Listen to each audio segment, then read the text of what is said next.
आज हम रावण के चरित्र के एक बहुत ही उलझे हुए पहलू पर बात करने वाले हैं। हाँ, उसकी विद्वत्ता और उसकी शिव भक्ति। बिल्कुल। हमारे पास the aesthetic scholar Ravan's devotion and downfall के कुछ अंश हैं और हमारी कोशिश ये समझने की होगी कि ज्ञान और भक्ति के मतलब शिखर पर बैठा कोई इंसान अपना पतन खुद कैसे लिख सकता है। हाँ, बिल्कुल। और यही बात इसे इतना दिलचस्प बनाती है। हम एक ऐसे किरदार को देख रहे हैं जिसके अंदर ज्ञान और अहंकार के बीच एक अजीब सी कश्मकश है। सही कहा। जैसे उसकी सबसे बड़ी ताकत ही उसकी सबसे बड़ी कमजोरी थी। बिल्कुल। तो चलिए इसे थोड़ा और समझते हैं। स्रोत कहता है कि वो शिव का परम तपस्वी भक्त था। उसने शिव को प्रसन्न करने के लिए मतलब बहुत कठोर तपस्या की।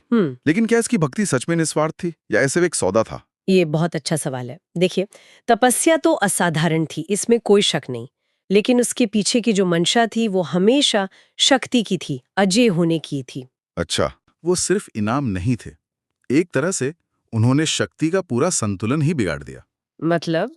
आप सोचिए, किसी को अजय होने का वरदान मिल जाए तो ये किसी के भी अहंकार को भड़काने के लिए काफी है ना? हाँ, ये तो है। और एक और बात जो मुझे मतलब जिसने मुझे चौंका दिया क्या?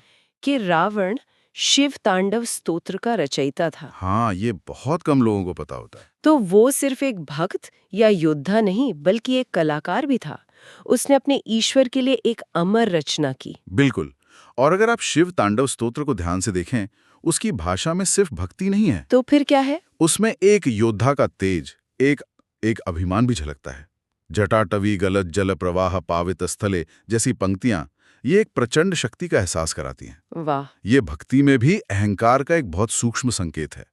जैसे वो कह रहा हो, देखो मैं अपने ईश्वर की स्तुति भी कितनी भव्यता से कर सकता हूँ। तो क्या हम ये कह सकते हैं कि उसकी रचनात्मकता और उसकी तपस्या दोनों में एक ही तरह का जुनून था, हाँ, एक हद से गुजर जाने की प्रवृत्ति। जो उसकी भक्ति में भी दिखी और उसके अहंकार में भी। सही। लेकिन यहाँ एक विरोधाभास है। अगर कोई इतना ज्ञानी और भक्त है तो उसे तो विनम्र होना चाहिए, है ना? फिर रावण के मामले में ये समीकरण उल्टा कैसे पड़ गया? और यहीं पर इस कहानी का सबसे दुखद पहलू छुपा है। ऐसा लगता है कि रावण के लिए ज्ञान और भक्ति शक्ति हासिल करने का जरिया बन गए, विनम्रता का नहीं। जो शक्ति उसे शिव से मिली, उसी ने उसे ये महसूस कराया कि वो नियमों से ऊपर है, कि वो कुछ भी कर सकता है। उसका ज्ञान, वो क्या कहते हैं, उसके विवेक पर हावी हो गया। तो सवाल ये नहीं है कि ज्ञान और अहंकार एक साथ थे, नहीं।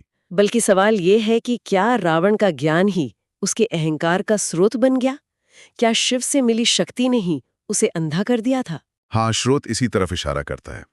अपार ज्ञान और भक्ति भी बिना विवेक और विनम्रता के मतलब बेअसर हो सकते हैं। तो रावण का पतन इस बात का सबूत है। बिल्कुल, कि जब ज्ञान का इस्तेमाल खुद को दूसरों से श्रेष्ठ समझने के लिए किया जाता है तो वो वरदान नहीं अभिशाप बन जाता है। ये तो सोचने वाली बात है।